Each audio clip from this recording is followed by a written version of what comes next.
Direction générale de la communication de l'Église méthodiste unie Côte d'Ivoire.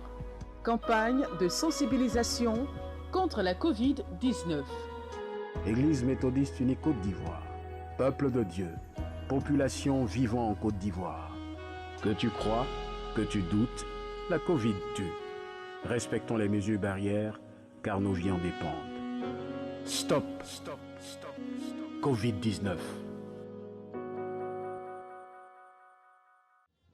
Le 16e synode ordinaire du district d'Abobo s'est tenu à l'église méthodiste unie Mont-Carmel d'Anonkwa 3 du 28 au 30 janvier 2022.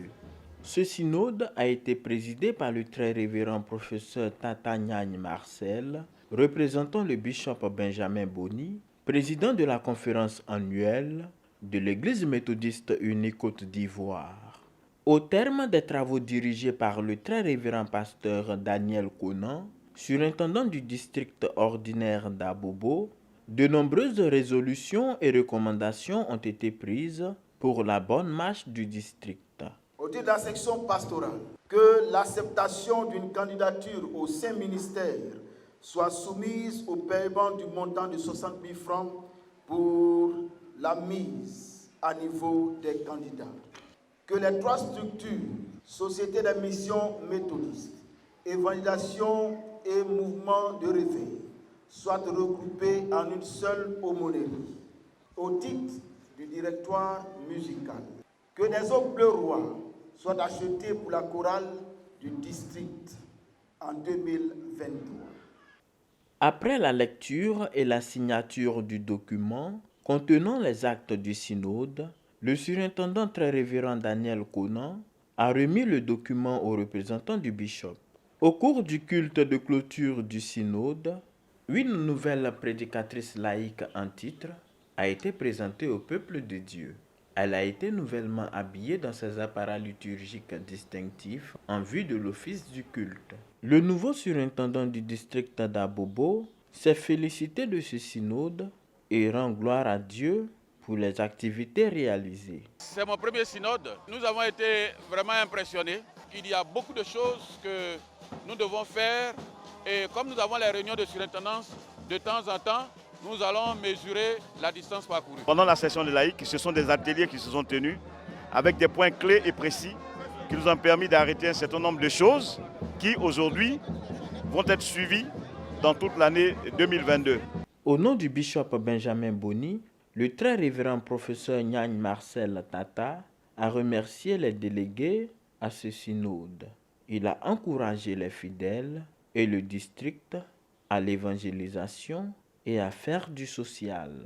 L'Église nous a permis en ces 3 dernières années de nous approprier cette réalité sociale et sociétale. L'Église est appelée à aider, à assister ceux et celles qui sont dans les difficultés parce qu'elle vit dans la société. Tout méthodiste qui doit penser aux veuves et aux orphelins.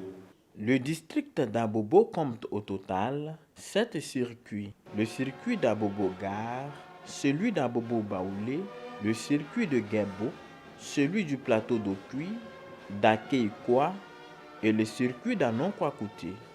Le prochain synode du district d'Abobo, le 17e du genre, se tiendra à l'église méthodiste unie d'Akeikwa Extension.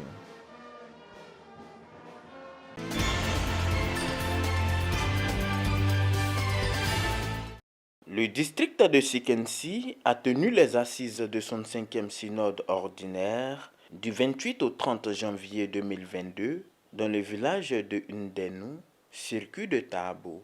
Sous la houlette du révérend pasteur Raphaël Kwadjonobu, surintendant délégué du dit district, avec la présence du très révérend pasteur Théodore Djoua, représentant le bishop Benjamin Boni, président de la conférence annuelle de l'Église méthodiste unie Côte d'Ivoire, les 170 délégués ont mené des réflexions autour du thème de l'année, l'Église face à la condition sociale et aux problèmes d'héritage des veuves et orphelins. Confère Deutéronome chapitre 10, verset 18. Au terme des échanges, des résolutions et recommandations ont été adoptées. Le synode a pris acte de ce que la mission de Bovia est désormais rattachée au circuit de Tumodi dans le district de Yamoussoukro.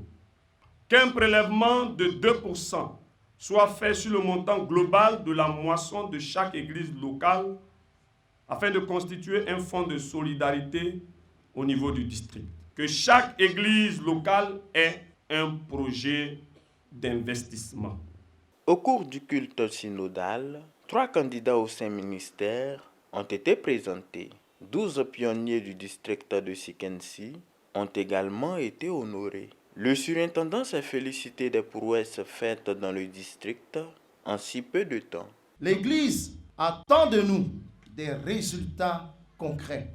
Nous voudrions remercier le Dieu Tout-Puissant pour toutes ces activités menées avec succès en 2021. Il convient de signaler la forte mobilisation financière qui permet à notre district de dépasser les 100% des contributions de la conférence. Au nom du bishop Benjamin Boni, le très révérend pasteur Théodore Djoua a encouragé les fidèles à œuvrer pour le rayonnement du district et la propagation de la parole de Dieu dans la région. L'église méthodiste est organisée de telle sorte que dans les plus petits villages de toute la Côte d'Ivoire, tous les dimanches, nous prions pour l'État.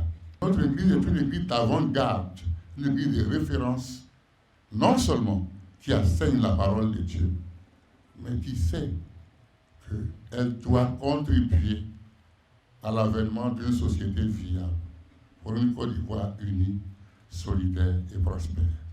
À l'issue d'un concours organisé par le district, le circuit de Tia-Salé a remporté le prix agro-pastoral et le circuit de Gaumont le prix de chant choral.